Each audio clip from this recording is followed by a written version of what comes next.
Hey guys, welcome back to the JPM Performance channel. It's been a couple weeks, but here we are. It is time for another shop tour. There's lots of things to talk about and look at in the shop. Here we are, November 20th, and my first tip of the day. See this? So sometimes when you're working on cars, you end up slicing your finger. And for any of you that have been in the shop, you know that a regular Band-Aid does not hold up. So what I do is I grab a piece of paper towel. This is just off of mine over here at the sink. Just kind of fold it up, wrap it up, and I suggest you use electrical tape. If you use electrical tape, you can get it good and not too tight, otherwise you'll lose feeling in your finger. But then you can get your rear end back to work and don't have to cry like a baby. You can just go back to work and be a man or a woman, whatever. Shop tour time, so that's our quick little medical tip of the day, whatever. I did stay at a Holiday Inn last weekend. Maybe that's why. All right, let's get right into the shop tour and stop screwing around. Miata transmission. I'm not really doing Miata transmissions much anymore. However, this is Mike Froze, whose car's sitting over there. Just getting ready to disassemble. This is a Quaife gear, close ratio gear set inside of a stock case. It's been in his car for like, I think he was telling me 5 or 6 seasons, something like that. Finally getting some crunchiness going on, so we're gonna get inside of here. They always get worn out. Slider hubs, synchronizers, shift forks, shift rod ends, all of the above. You never know. Now, what you don't see on the bench is over here. Cliff's B16 for his Del Sol. I've probably talked about this before, but I'm just finishing it up, getting ready to wrap it up because I don't know when he's going to be able to pick it up because he lives in Florida now. But he likes to assemble the rockers and the cams. Not my favorite thing as an engine builder, but he has proven himself to do a fine job of it. So I'm just going to finish wrapping this up, just putting the flywheel on, and probably shove it underneath the shelf over there and kind of wait and see what happens as far as when he picks it up.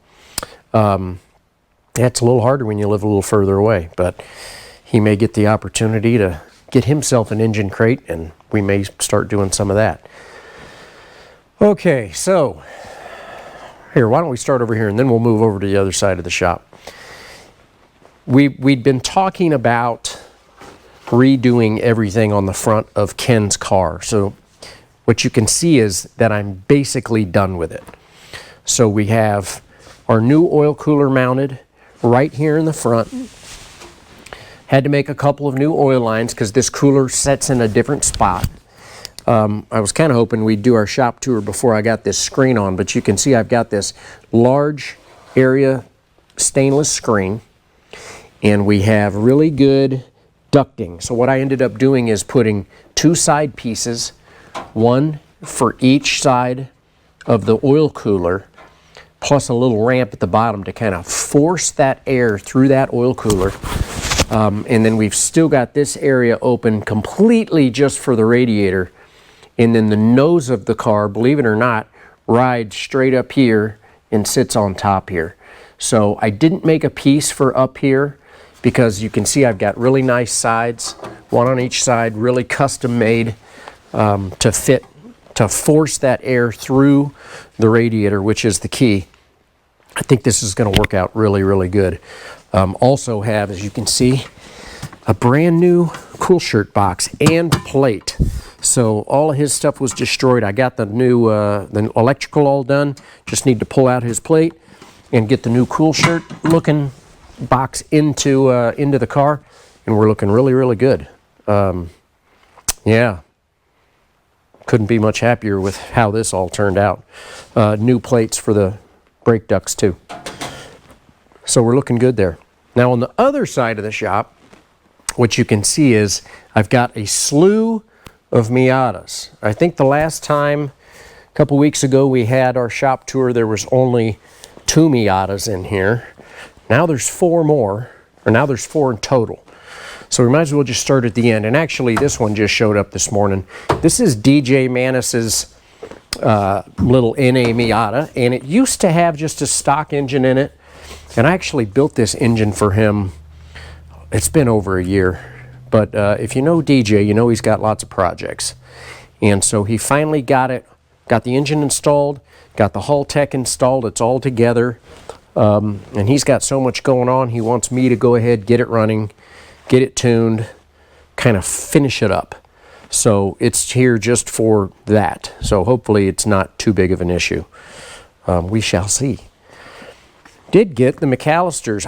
I'm sure this car wasn't here 2 weeks ago, right? Yeah.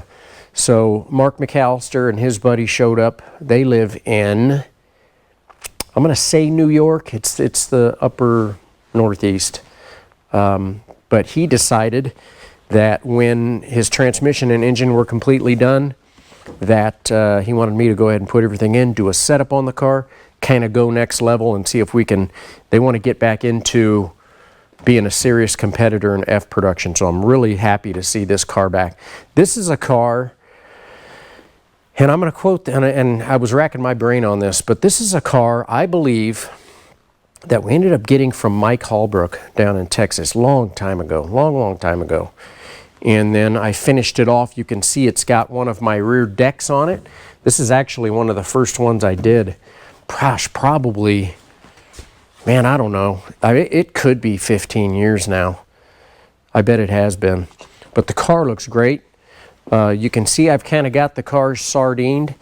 This car does not have an engine or transmission in it right now, because it's obviously in rebuild mode. But you can see I've got these cars sardined. So working on his stuff, working on Mike Froh's stuff, working on Rich Grunwald's stuff, which Rich's engine is getting close to being, all the machining stuff is real close to being completed, so I can get that done. This will probably be the next car to leave. Good news, on the good news front, believe it or not, the Rocketeer kits hit customs yesterday over on the East Coast. So we are working on getting those kits through customs and the motors, which I think we've got everything kind of figured out. So it's been a long time coming, but here before the first of the year, we're going to be full bore into getting Jeff's car done here. If you missed it, just because we didn't have a shop tour last week doesn't mean we didn't have a video. We dropped our how to replace a convertible top on a Miata video, and it's a long one. But the reason it's long is because I was very detailed in explaining everything on how to replace your convertible top, which obviously it's been done for a while. But if you haven't seen the video, check it out. So did have 2 more engines come in, which it's just it's a never-ending cycle, right? But this is kind of fun stuff because I haven't seen, well, this one for sure in a while. So this is actually Lance Stout's F production Miata engine. You're thinking, do I know Lance Stout? That seems like a familiar name. He bought the, let's see, we're going to call it the ex Fred McConnell, Mike Sturm, Wiley Timbrook. Lance Stout bought the car. Lance lives up in Oregon, and he pulled the engine out of the car, and I can't wait for all you guys to see the car. The car will not come here because he's a hands-on kind of guy, but he took that car, completely took it apart, completely restored it. He did send me a picture. I don't think I have it in my phone. Changed the color of the car. Really happy to see that car is getting some new fresh life into it and some TLC. But the engine is here for a refresh. It's got quite a few seasons on it, so it's here. And then a couple years ago, I built 2 engines for David Palfnier's STL ND, which actually has an NC engine in it. So this is a 2-liter NC motor, MZR motor. So it's back for a refresh after a couple of seasons. So 2 more engines that came in. On the Mazda 2 front, you can see I've got my axles laying out.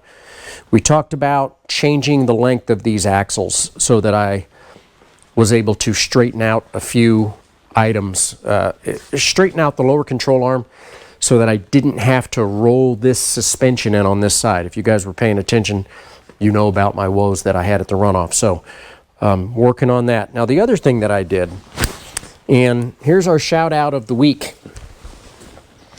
What we've got here on this, you can see on the back side of this shock that this is a slotted, can you see it there?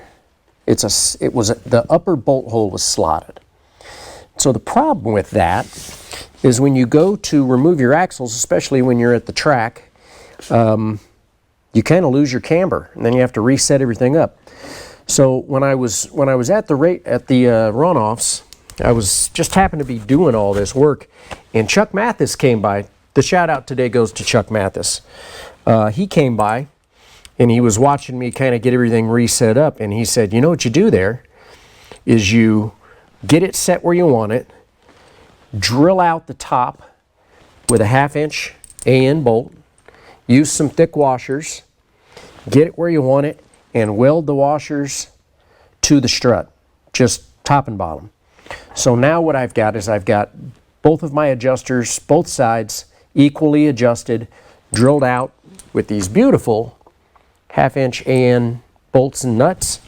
And once I got that completed, I was able to finalize my measurement for the axles. And now when I go to put this back together, boom, boom, boom, boom, no more slop. So I dig that. Thanks for the tip, Chuck. I did not forget about it from the runoff, so appreciate that. What else? What else? I think the only thing else to talk about is that I had a good conversation with the guy about the radiator. So the radiator is in process. And next thing you know, now that these axles are out, I'm going to be able to go ahead and yank this engine and transmission out. Although I think I'm going to jump on to getting these axle stubs, the CVs apart, everything cleaned up, and getting them shipped out so I can get the axles started. See, that's the thing, guys, about when you've got some projects on your race car and you don't want to let it sit. It's going to take probably who knows how long to get this done.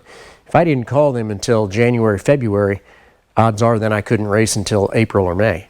So my goal is to probably try and get this car ready to go down to Eagles Canyon. I might have talked about that a couple weeks ago.